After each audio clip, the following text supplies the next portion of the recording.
দমদম থেকে দীঘা যাওয়ার বাসেই চাউলখোলা অর্থাৎ মন্দারমণি যাওয়া যায়, কিন্তু আমরা সেটা যেতে পারিনি একটি সমস্যার জন্য। চলুন সেই বিষয়টি আলোচনা করছি। এখন এসে পৌঁছেছি ধর্মতলা। আসার কারণ আমরা দমদমে যে বাসটা বুক করেছিলাম সেই বাসটা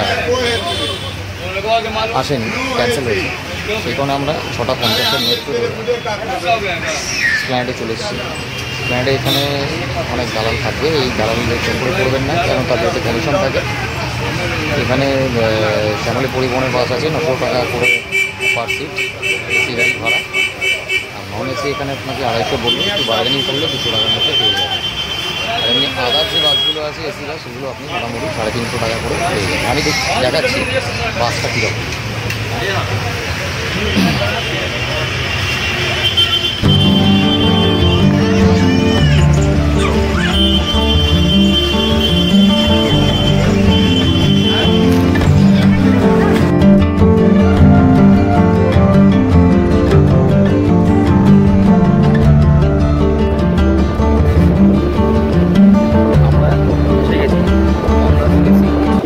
মন্দারমণির এই সুন্দর দৃশ্য অনবদ্য।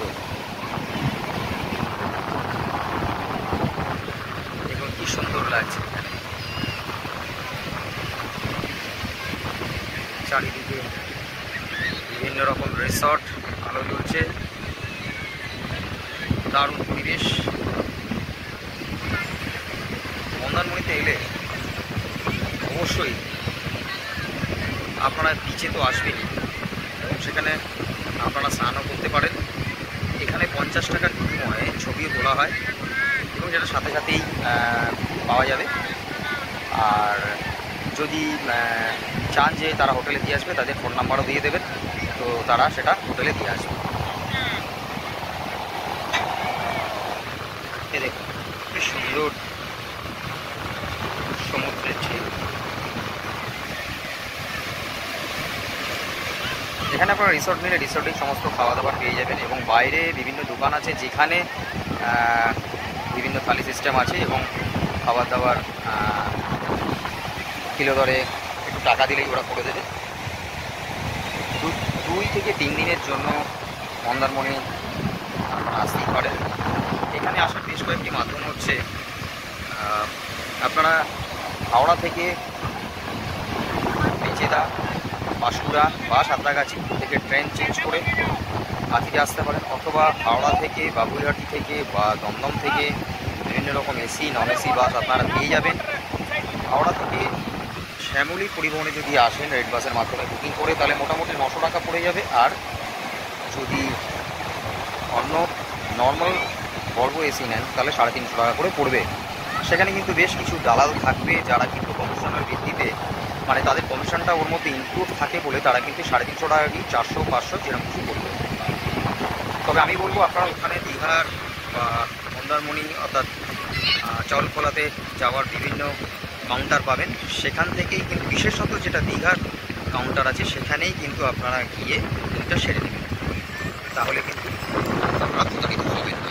এবং যখনই বাসে বুকিং করবেন তখন কিন্তু অবশ্যই জেনে নেবেন যে কোলাঘাটে সবাই কিন্তু হল্ট করে না, সেটা আপনারা একটু জেনে নেবেন। কারণ আমরা এটা নিয়ে একবার প্রতারণার মধ্যে পড়েছিলাম।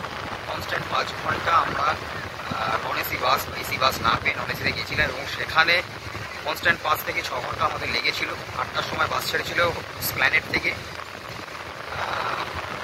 আর স্প্ল্যানেডে আপনারা 350 টাকাতে এসি বাস পেয়ে যাবেন। তো সেখান থেকে প্রায় আমরা 1টার কাছাকাছি সময় লেগেছিল পৌঁছাতে, এবং সেটা কোনো রকম ব্রেক দেয়নি। তবে ভাড়া নন এসি বাসে তখন ছিল 200 টাকা, আপনাকে 250 টাকা পড়বে, আপনারা একটু ডেকে বার্গেনিং করে নেবেন। তো স্প্ল্যানেডে সবসময়ের জন্য বলবো যে সকাল 6:30টায় পরে, অর্থাৎ 6:50 নাগাদ মেট্রো চালু হয়েছে। আপনারা কিন্তু আরামসে মেট্রো করেও স্প্ল্যানেডে যেতে পারেন। সেখান থেকে কিন্তু আপনারা এসি নন এসি সব ধরনেরই বাস ওখানে অন দ্য স্পট পেয়ে যাবেন, আগে থেকে বুকিং না করলেও কোনো অসুবিধা নেই। তবে হ্যাঁ, আমি বলবো অবশ্যই রিসর্ট আসবেন, কারণ সময়ের ভেদে কিন্তু দামের পার্থক্য আছে। মোটামুটি রুমের ভাড়া একটু ভালো যেগুলো আছে সেগুলো 2.5 থেকে শুরু করে 3, 3.5, 4, 4.5, 5, 5.5 পর্যন্ত হয়ে থাকে।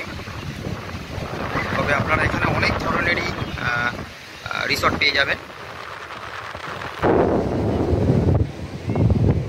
যেমন ভাইসরয় রিসর্ট আছে, মেরিন হাউস রিসর্ট আছে, গোল্ডেন সি বিচ রিসর্ট আছে যেটাতে আমরা ছিলাম। এই তো মোটামুটি 2-3 দিনের জন্য চাইলে উইকেন্ড ট্যুরে আপনারা আসতেই পারেন। তবে সোম থেকে শুক্র কিন্তু রিসর্টের ভাড়াটা একটু অন্যরকম হয়, আবার শনি রবিবারে একটু অন্যরকম হয়। তবে সিজনে হিসাবে কিন্তু এই এসি বা নন এসি রুমগুলো রিসর্টের অনেক দাম কমে যায়। তো অবশ্যই সমুদ্রের স্নান করতে গেলে জোয়ার ভাড়াটা একটু দেখে নেবেন, এবং একটু অফ সিজনে এলে পরে একটু আপনারা কমেও পেয়ে যাবেন। এবং এখানে কিন্তু সমুদ্রের বিভিন্ন সামনে যে বিচটা রয়েছে সেখানে কিন্তু বাচ্চাদের গাড়ি বা ঘোড়ায় চড়া, বাইক চড়া সমস্ত কিছু কিন্তু আপনারা পেয়ে যাবেন, কোনো অসুবিধা হবে না। দেখা যাক নেক্সট ভিডিওতে কোন জায়গা ট্যুর নিয়ে আসি। এখানেই আমি আমার মন্দারমণির ছোট্ট ট্যুরটা সম্পন্ন করলাম। যদি আমার এই ভিডিওটা ভালো লাগে অবশ্যই লাইক শেয়ার করবেন, এবং যদি ইনফরমেটিভ কিছু পেয়েছেন বলে মনে হয় অবশ্যই বলবো সাবস্ক্রাইব করতে, কারণ এর থেকে আমরা অনেক প্রেরণা পাই। তো আবার অন্য কোনো ছোট বড় ট্যুরের ভিডিও নিয়ে অবশ্যই আসার চেষ্টা করব।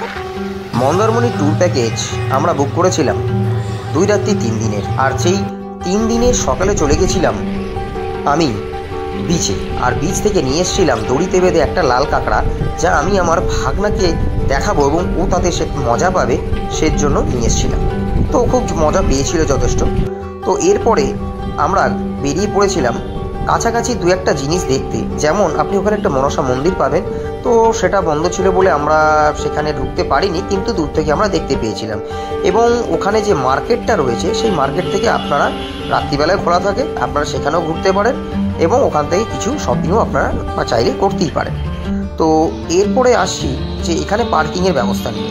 তো এই গোল্ডেন সি কুইন বিচ রিসোর্টে পার্কিংয়ের যথেষ্ট সুবন্দোবস্ত রয়েছে, যথেষ্ট জায়গা রয়েছে, এবং এখানে আসলে আনম্যারিড কাপল এবং নর্মাল কাপল এবং যারা আপনার ফ্যামিলি নিয়ে আসবেন তারাও আসতে পারেন, এছাড়া ব্যাচেলাররাও আসতে পারেন তাদের নিজস্ব আইডেন্টি কার্ড নিয়ে, যেটা ন্যাচারালি হয়ে থাকে সমস্ত রিসর্ট বা হোটেলে।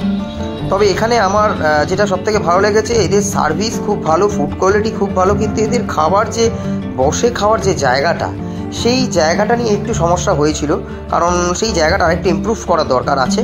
তবে এদের এখানে সুইমিং পুলও যথেষ্ট ভালো, তো আপনারা চাইলে একবার আসতেই পারেন।